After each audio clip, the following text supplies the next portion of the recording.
Well, hello, good evening, and welcome to episode 12 of Humanity versus Insanity, the Crane Report. Well, this is the last show before the AV5 conference kicks off on Friday evening in Daventry.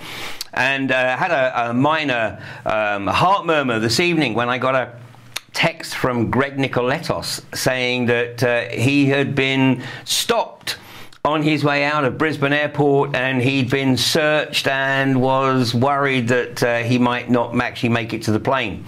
Fortunately, a while later, he confirmed that he was on the plane. So we've said to Greg, look, stay calm, say a greeting to those nice gentlemen or ladies at immigration in the UK, and we look forward to seeing you on Friday. And for those of you who didn't see last week's edition of Humanity versus Insanity, I would encourage you to take a look at that episode and the interview with Greg Nicoletos. Of course, it was stupid o'clock in the morning for him in Brisbane, but nonetheless, he got out of his bed and joined us and gave us an insight into some of the topics that he will be presenting on the Saturday evening at AV5. So here's the poster for AV5. No, it's not. There we go. AV5, Humanity versus Insanity, May the 16th through the 18th. Of course, the third night is on offer for free. As we speak, there are 19 rooms still available for this event.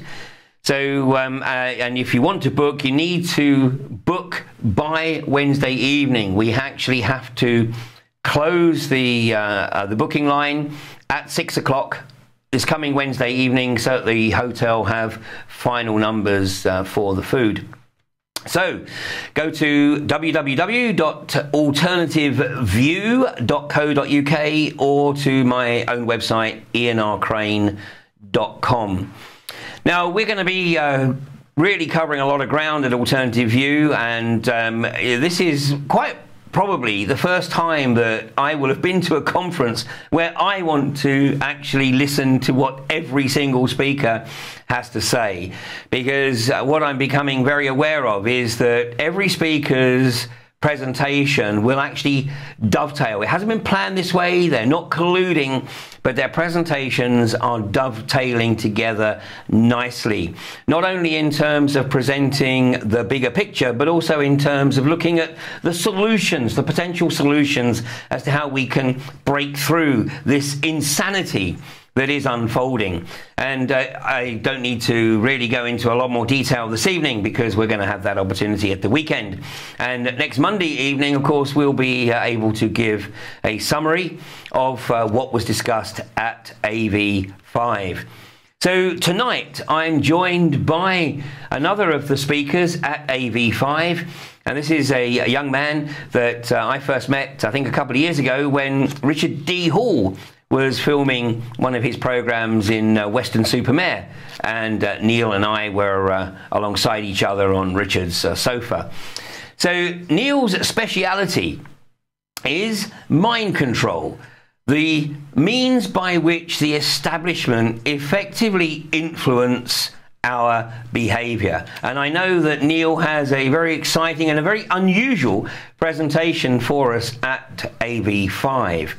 But now let's bring Neil online. Neil, can you hear me? Yeah. Hi, Ian. How's it going? You all right? I'm good. How you doing, my friend? I'm very well, thank you. And when I say young, by the way, Neil, unfortunately, I'm getting to that age where pretty much everyone I speak to is now young. Or certainly younger than me. So anyway, it's an absolute pleasure to have you on the speakers panel at AV5, and a pleasure to have you joining us tonight. I know that you've been suffering recently with some back problems, so it's great to see you actually back on your feet. Well, yeah. Well, just about. I'm nearly there, basically. Good. So we're the gods will not let you miss AV5, so we know that you'll be there. So Neil, this subject of mind control, which of course is actually what the term government means, isn't it? Government. Yeah. Well, technically, if you sort of govern means to control, and mensa means mind, so you could argue that government means control of the mind. But yeah, that's basically mind control is a very, very broad topic. I mean, you could take it down to sort of individual things, and we're talking about sort of Manchurian candidates, mind-controlled assassins, spies, use of hypnosis and stuff to control people's actions, use of devices, or you could take it right to its sort of its broadest sense, which is just basically perception management and propaganda, public relations, whatever term you want to use for it, essentially informing people of the way the world is and persuading them that the way that you've presented these facts is correct, and allowing them to respond in the manner that basically you hope for them to respond in. Now, you got into this at a very young age. Well, certainly young by comparison, because you know, I was locked into the Matrix until I was about 40 or so. So, what was it that got you into this subject? I didn't like football, so I had quite a lot of spare time basically. So. Well, I mean, the thing that Richard D. Hall was the person that actually sort of helped me get involved in it in a sort of logistical sense. But what drew me to it was the film The Manchurian Candidate, the original black and white Frank Sinatra film. I watched that, and that introduced me to the topic of, you know, mind control, political assassination, false flags, devious espionage going backwards and forth. But it was really the sort of the broader aspects of it that interested me. I already knew a bit about Frank Sinatra and the fact that he was essentially a bagman for the mafia, and got his break in the industry through people like Sam Giancana. You know the story from the Godfather, that we gave him an offer he can't refuse. We put a gun to his head and basically said, we want, in the film, it's Johnny Fontaine, so we want this bloke to be in the film, and he says, no, he's not going to be in the film, and they put a horse's head in his bed. In real life, what happened was they actually just put a gun to his head and said, sign the contract, put Frank Sinatra in the film from here to eternity, otherwise you're dead, mate, that's it, just, you're dead. And so it was slightly less cinematic, but it was effective nevertheless. And then from there on, I found out that both of Angela Lansbury's children, well, certainly her daughter Dina, certainly her daughter Deirdre was a friend of the Manson family, and according to IMDb, her son was also a member of the Manson family for a long time as well. Whether that is accurate or not, I don't know.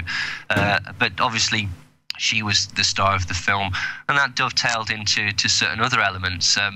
Jay Sebring, who was killed by the Manson family, was the person that sort of stapled the toupee onto Frank Sinatra's head and moulded his appearance. He also basically crafted the locks of people like Jim Morrison and half of the sort of hippie scene and all the Hollywood scene, like people like Peter Sellers and Steve McQueen, all of these people, who, both of those, interestingly, turned up on videos that were found, pornographic videos that were found at Cielo Drive after the murder of Sharon Tate.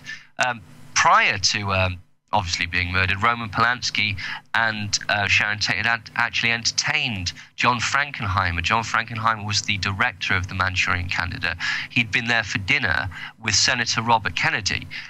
He was there the night before he was taken to the Ambassador Hotel, where he was gunned down reportedly by apparent Manchurian candidate Sirhan Sirhan, although more likely by Eugene Caesar, who was the actual guard who was on duty at the time. And then later, the Ambassador Hotel was actually the place that was used to hold the jury for the Manson trial. And so there's lots and lots of ins and outs in that. Later, Roman Polanski filmed Rosemary's Baby at the Dakota Building, which is where John Lennon was shot by Mark Chapman. Mark Chapman, another apparent Manchurian candidate obsessed with John Lennon in the same way that apparently Charles Manson was obsessed with the Beatles, although that is a misnomer and nothing to hide the truth behind that particular case. The star of that particular film was Mia Farrow. Mia Farrow was divorced by Frank Sinatra during the making of that film because she cut her hair very short, and she went to Vidal Sassoon, who was the direct rival to Jay Sebring, who was the person that did the hair of Frank Sinatra. Jay Sebring also supplied all the drugs to Marilyn Monroe, Peter Lawford, the Camelot crowd, and the Kennedys, and all that sort of thing. So it just goes backwards and forwards and backwards and forwards. But Neil, I mean, somebody who's listening to this, without any sort of previous insight, would say, but Hollywood is a relatively incestuous community. It's a relatively small community. And we all know, obviously, that it's a matter of public record that the psychoactives flow fairly freely. So, these are perhaps just, random coincidences amongst a very incestuous community. Well, on the surface, perhaps, but then when you start to look at where these drugs are coming from, and the Genovese family that are involved in this, the Sinatra-Sebring circle, supplying the president and all these people, are also basically connected with the CIA. And then you understand that the CIA were utilizing the mafia in order to basically network drugs, and this has continued throughout the ages.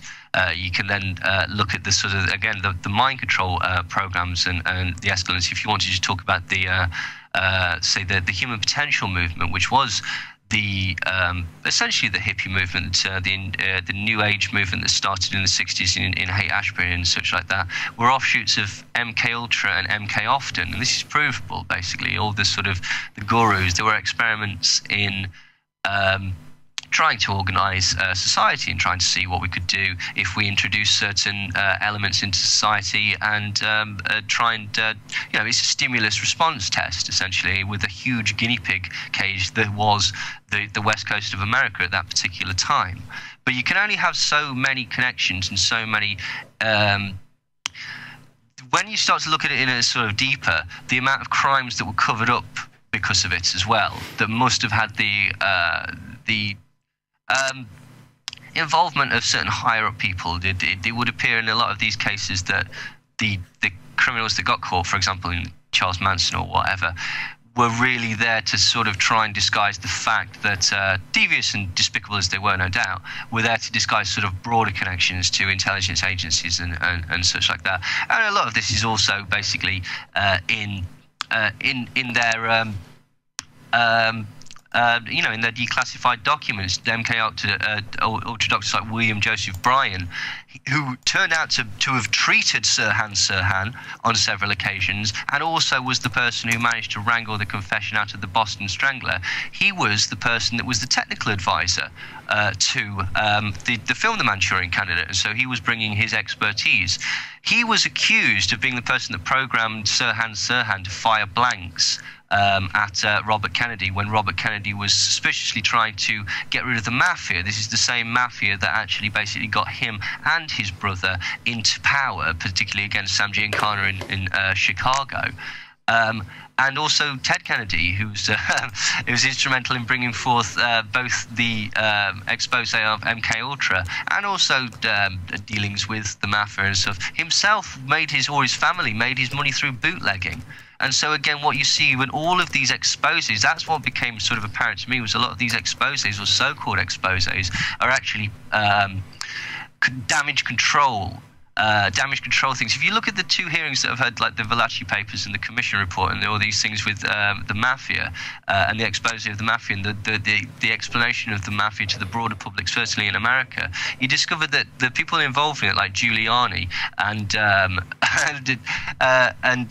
Robert Kennedy, have got mafia connections themselves. So do you find that that's slightly unusual that these people who are supposedly causing these exposes and informing the general public on exactly who to be afraid of and exactly who are the bad guys are actually connected to them in the first place? The mafia got their stronghold on certainly the docking areas and the smuggling routes of America, which was then how they were helping move heroin and cocaine and even psychedelics and stuff like that, with the help of bike gangs as well, which all, although they appear to be outlaws, all came from the offshoots of people returning from Vietnam, people returning from the First and Second World War. Sonny Barger, who was the founder of the Hells Angels, for crying out loud, was an FBI informant and an agent that tried to kill several Black Panthers for the American government.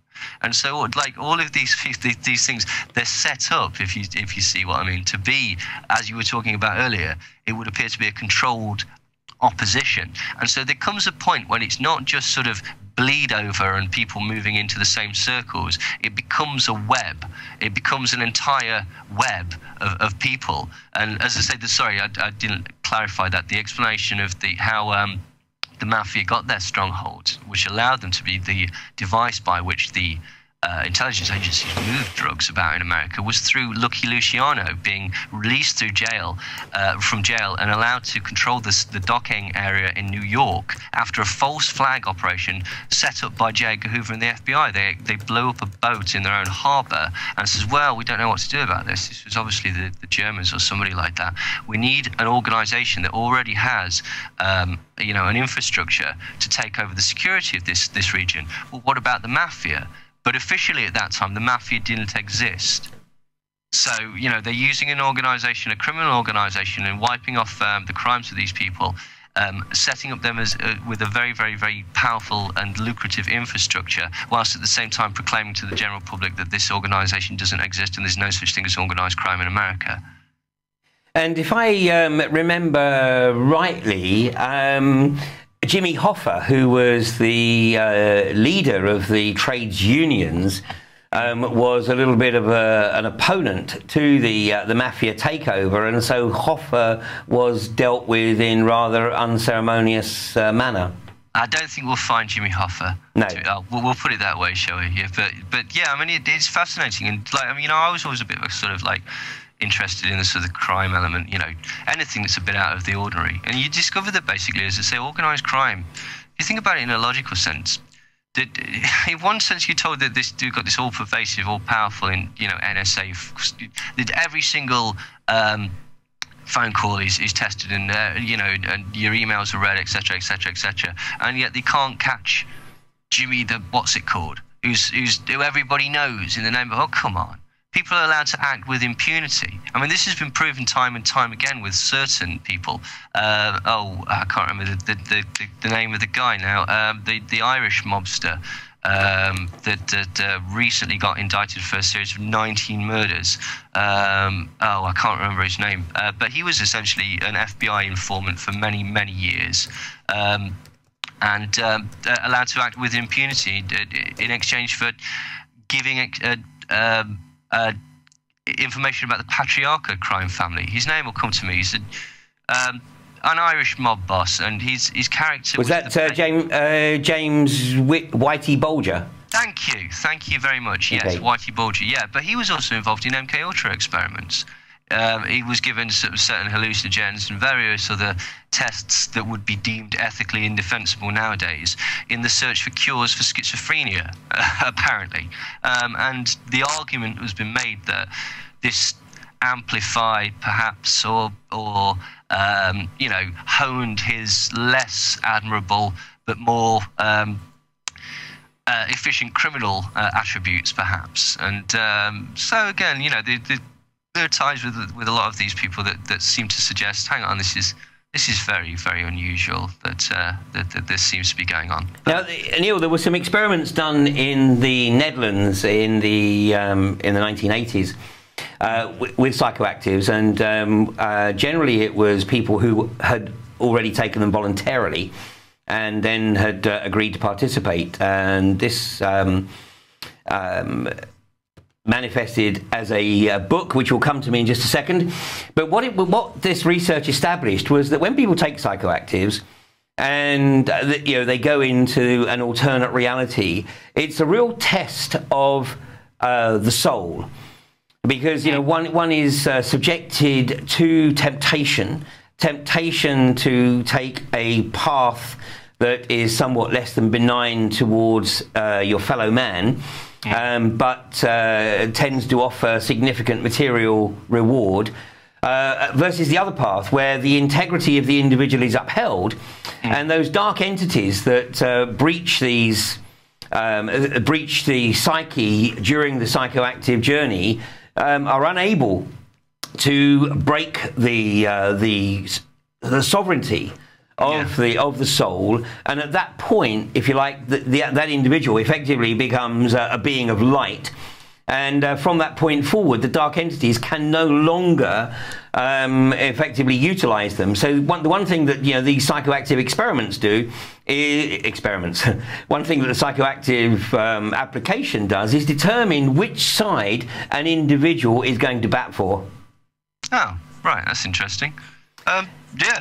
In place of the book is called "In Place of the Self," Oh, right, okay, I'll check that out. I mean, the thing about psychedelics, and like any drugs, is it's just a substance. There's no bad or good thing. It depends how you use it. A hammer can be bad. A hammer can be very, very, very useful. Like, you know, don't get me wrong, I'm not knocking psychedelics, but on the other hand, like, I've had people tell me, everybody should take DMT, man. It's no. People that live on my street should not take DMT. They're animals. Right, and there'll be animals on DMT, so you know it doesn't matter. Basically, I don't buy that whole. Like I think that it's very dependent on the person, the environment, the setting, exactly, the particular drug, and what they get to. What you know. I don't think it's a cure-all. I think that there's a danger of that. I think it's quite interesting that some people think of LSD and stuff like that. Don't get me wrong. I understand that you know, it's very powerful, it's very useful, and it can be a very pleasurable drug, and it's, you know, you can realise things on acid and mushrooms as well that put things into perspective. But that's possibly because if you've had that, that's possibly because, you know, you had that in yourself in the first place. There's a lot of people that basically, I know a lot of people that have taken a lot of acid and are still not nice people. So this concept that hallucinogens just on their own will turn everybody into this conscious, understanding society, it struck me very recently that's remarkably similar to the concept of soma. Indeed, and I mean this was actually the point. Well, of course, that was the original point. I mean, the point was that it failed, like, because it's not a controlling drug in the same way that soma, the concept of soma, is. Even Aminata Muscara and like the drugs that like Gordon Wasson proclaimed to be soma, so that everybody went out and tried it, were not. You know, they're not. They don't work as a control mechanism. There is the argument that they continued to a lotus eater, but they weren't quite what they wanted to do. So there's the argument that that aspect of it failed. But people get sort of, people go all or nothing with every concept and basically go, oh no, it's either good or it's bad, and it's not as simple as that, basically. And so it is just whilst you know it can be a very, very useful substance. Don't fall into the cult of acid, or the cult of New Age, or the cult of nature, or the cult of thing, because it's not as straightforward as oh right, okay, if we get in this line, everything will be okay. And that is one of the easiest ways of dividing people. And basically, if you put people into a smaller and smaller group, right, okay, and you define sort of your notions by a genre, you say, all right, so this 17-year-old kid's a punk, right, okay, so you've got to take those shoes off and put some DMs on, mate, right, okay, take those jeans off and put some tartan trousers off, take that belt off and put a bullet belt off, get your crass t-shirt on and spike your hair up. If you can, and I'm not criticizing people like that, I've got a punk t-shirt on at the minute, like if you're in a genre and you define yourself strictly by a set of rules, people will understand how you might react to a certain scenario. For example, and this is a very glib example, you go to a punk night and put on a Britney Spears record or something, and you get a chorus of, oh no, oh, this is rubbish. No, quite right, but that's a very glib example of how if you allow yourself to be defined by strict and rigid structures, devote yourself to a cult-like mentality to something, anything, any ideology, then people have got you, because basically they know how you've got to respond. You can always bugger over a complete fundamentalist in an argument by using the certain contradictions in terms that, well, I thought you said this. Well, if that meant that, then who invented this and who invented that? And I thought their will was all powerful. Well, and how come there can be any evil then? And you know, you can use logical terms and stuff to get people to back themselves into a corner. So that's one of the important things. You don't allow yourself to be defined solely by something else. There was a joke on, I think it was on Family Guy actually. It says, oh, check out my MySpace page. It's full of things that have been done by other people that express myself as an individual. Yeah. And it's like, well, that's actually quite true of a lot of people. And that's all right. Don't get me wrong. I'm not trying to be elitist and say, no, you must sit there and listen to your own music that you've made on an instrument that you've devised out of bits of lint you find down the back of the sofa. No, go and listen to British Spears. Do what you want. Enjoy yourself. For crying out loud. Life's hard enough anyway. But don't allow somebody else to basically make you into a soldier for their brand.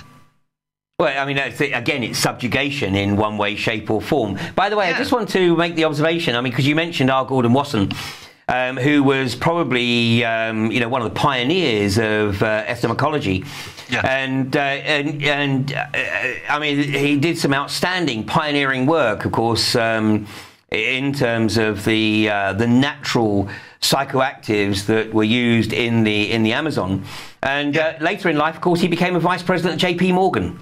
Yes, he did. Yes, an odd career choice. He also worked when he was the person that basically popularised Aminata Muscaria and Salvia Divinorum, which I can never pronounce correctly. But yeah, what he was doing, he was going out there and basically getting this stuff and then bringing it back and allowing Alfred Hubbard, who was the person who first categorised LSD from ergot mold, for working for Sandler's laboratories in the 50s, which is where basically the CIA were getting their LSD for MK Ultra before Eli Lilly was able to synthetically make it. But yeah, Gordon Wasson was basically paid for by MK Ultra, and he was the person that basically popularised the concept for beatniks. He made that path. He basically went down there and he spoke to, I can't remember the particular tribe that he spoke to. It might come back to me, but he got involved with one particular lady and said, please show me all these rituals, these ancient rituals. She said, all right, yeah, we can. Okay, and you can even take a photo on the understanding that you don't ever show that photo. Well, that photo was then appeared in an article in Life magazine. Life magazine basically also printed directions how to get to this village as well. I can't remember the name of the particular tribe, but this woman was basically ostracized by the rest of the people and thrown in jail for a long time because it implied that she was the person. If you want these mushrooms, go and see this lady because she's got the pith, right? So that was the implication. He basically just completely dishonoured his agreement and popularised that particular avenue through the beatniks.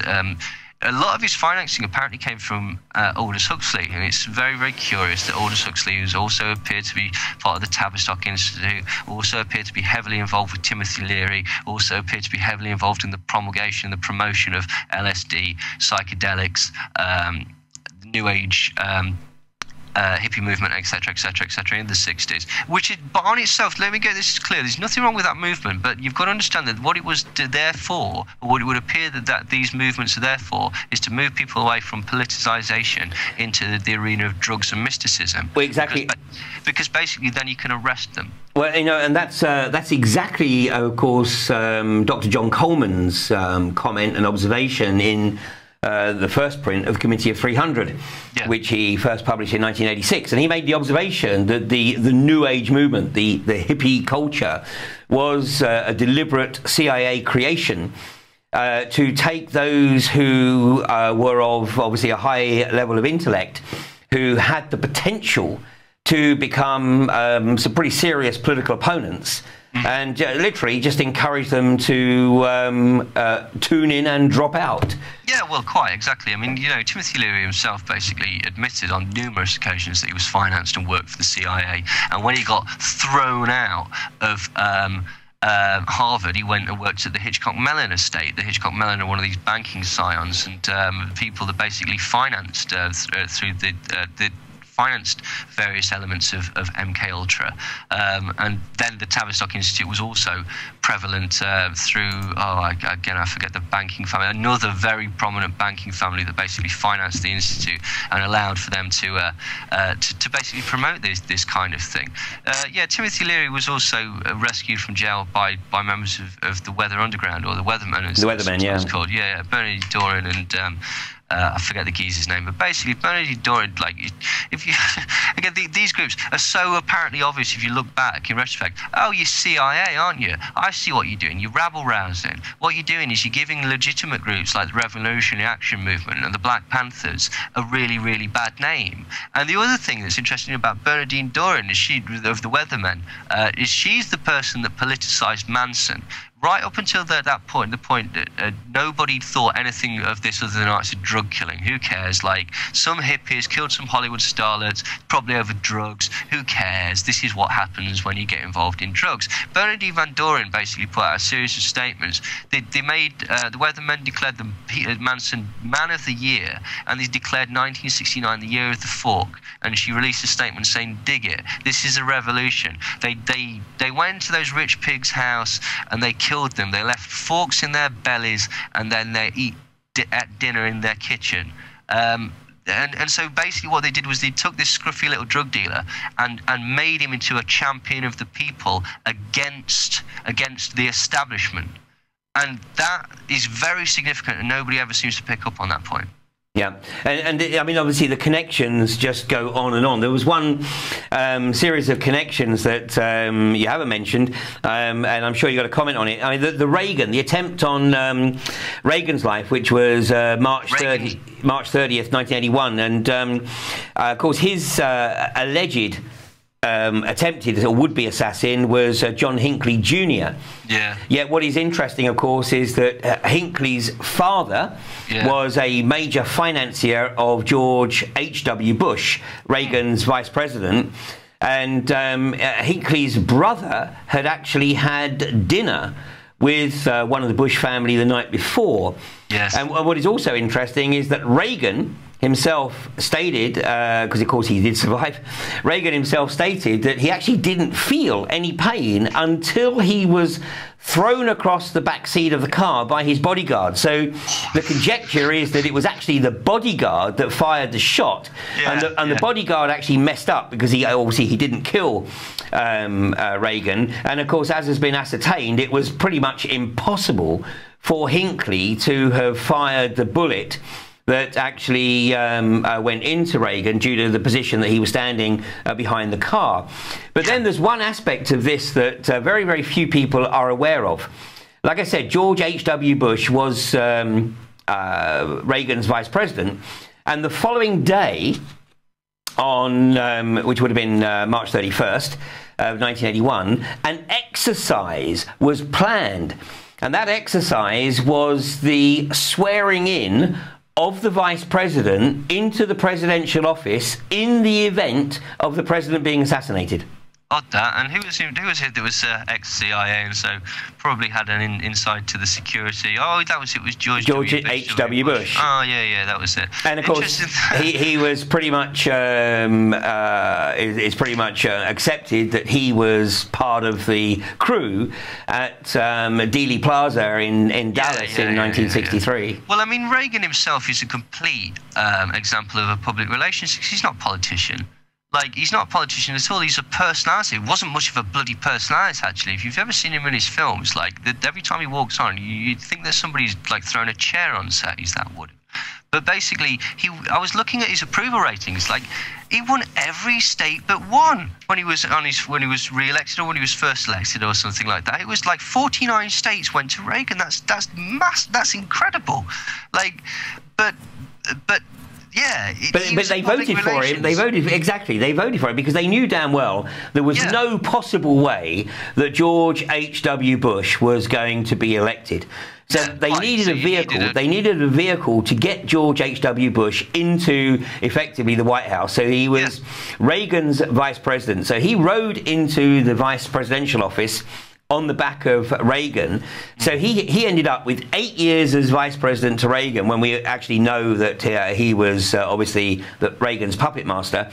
And then of course he only got 4 years in the White House before being replaced by Clinton. But nonetheless, what it meant was that the hegemonic agenda of the corporatists was accelerated in that 12 years before Clinton made a real effort to actually stem it, which is why they went after Clinton in the way they did through the 90s. Yeah, absolutely. I mean, Reagan, again, but I mean, this is the point. There's two things I want to say. Like, Reagan was a public relations operation. Public relations, as defined by Edward Bernays, is peacetime propaganda.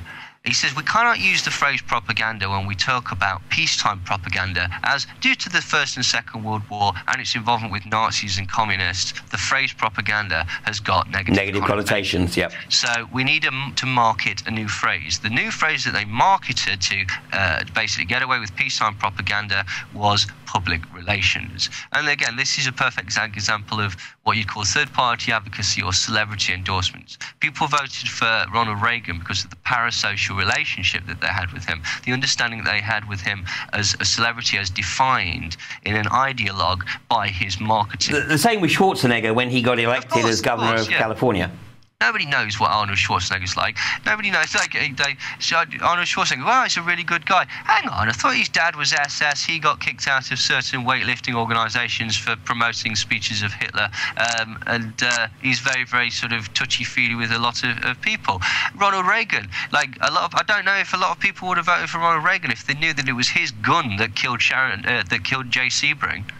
Like the gun that was used by Tex Watson was given to Randy Starr. Randy Starr was a stuntman that lived on the Spahn Ranch. He then gave it to Charles Manson, who gave it to Tex Watson. He was given it by Ronald Reagan, the young cowboy actor, as a present for doing his stunts during a film. Another thing about Ronald Reagan is one of the reasons that basically, again, another reason that it all sort of like that entire Manson thing just was completely turned into the nonsensical horror-themed farce that it is because another one of the tapes that was found there showed Ronald Reagan's ex-wife with Warren Beatty, I believe.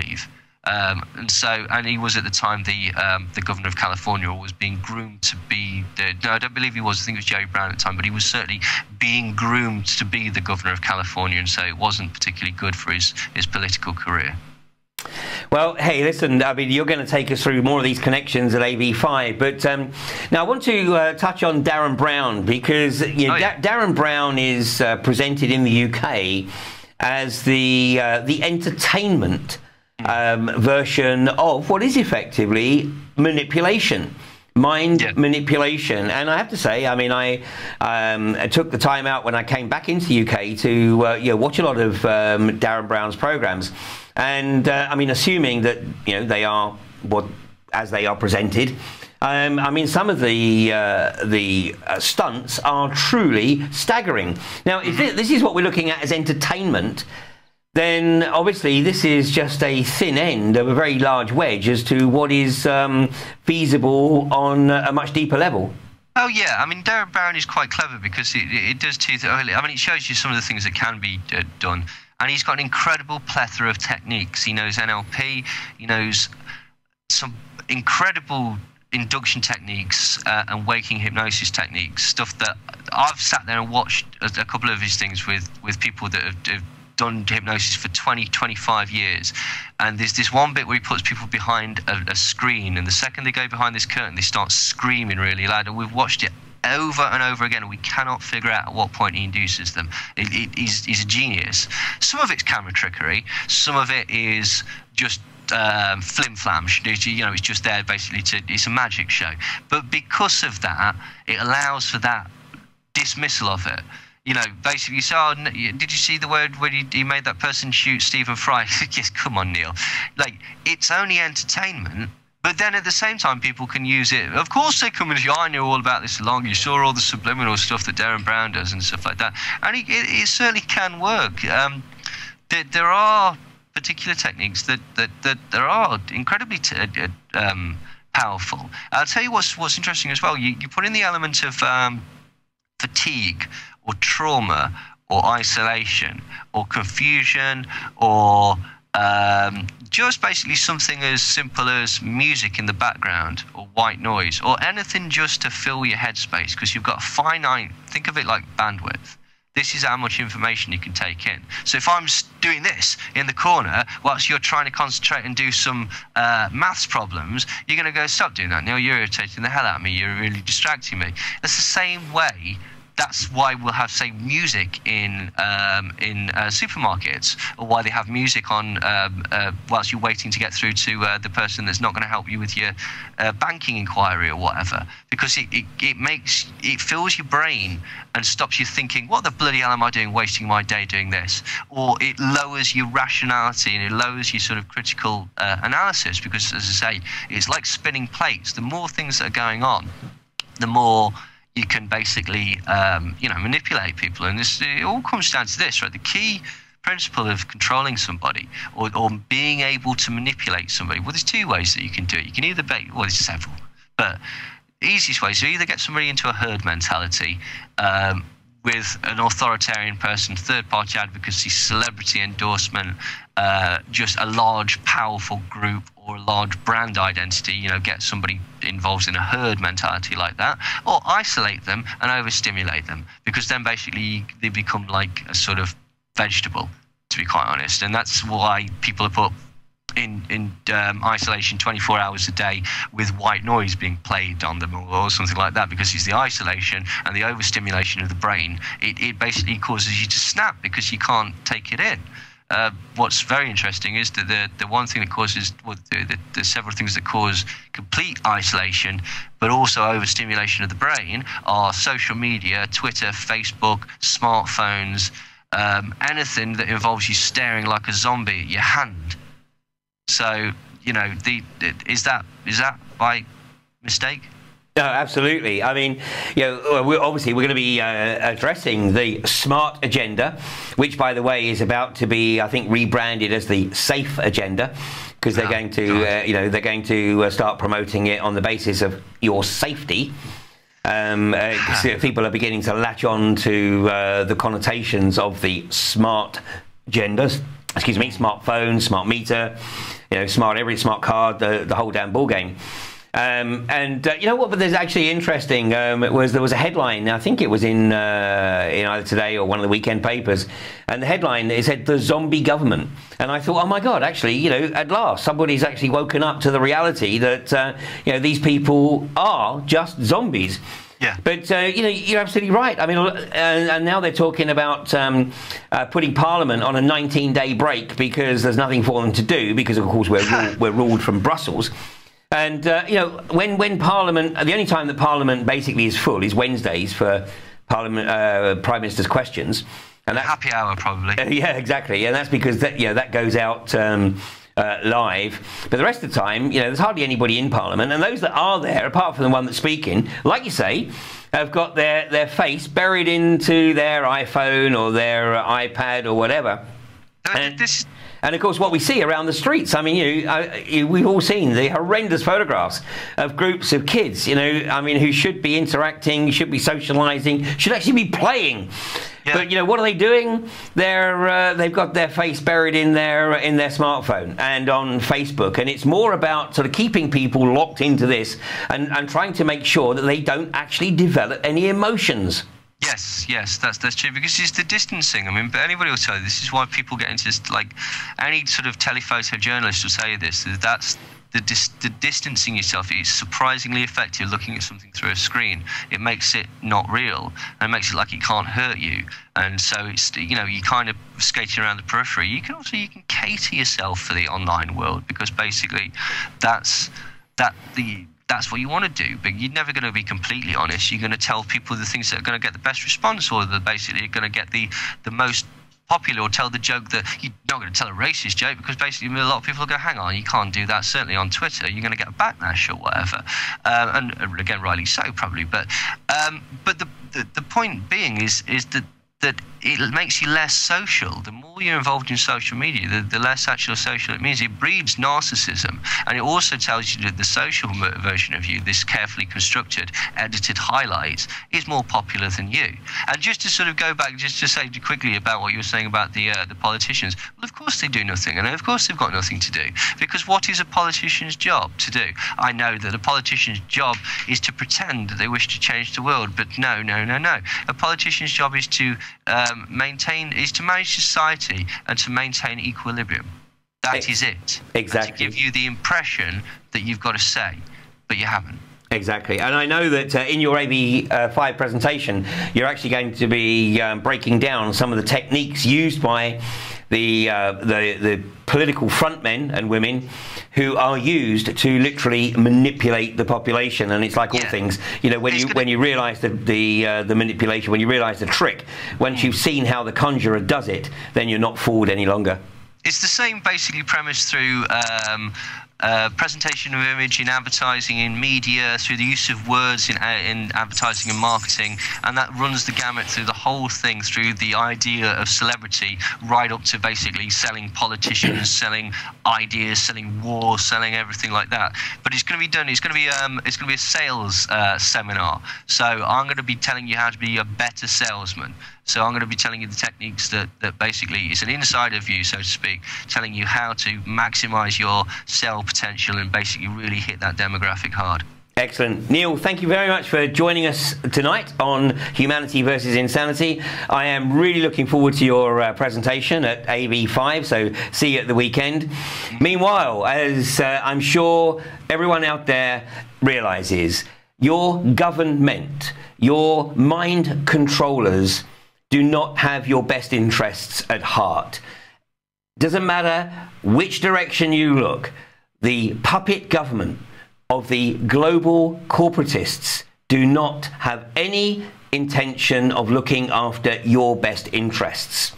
They are ripping away your independence, ripping away your sovereignty. At what point do we get off our knees? Thank you for joining me. Hopefully join me in 3/4 of an hour on Fracking Nightmare.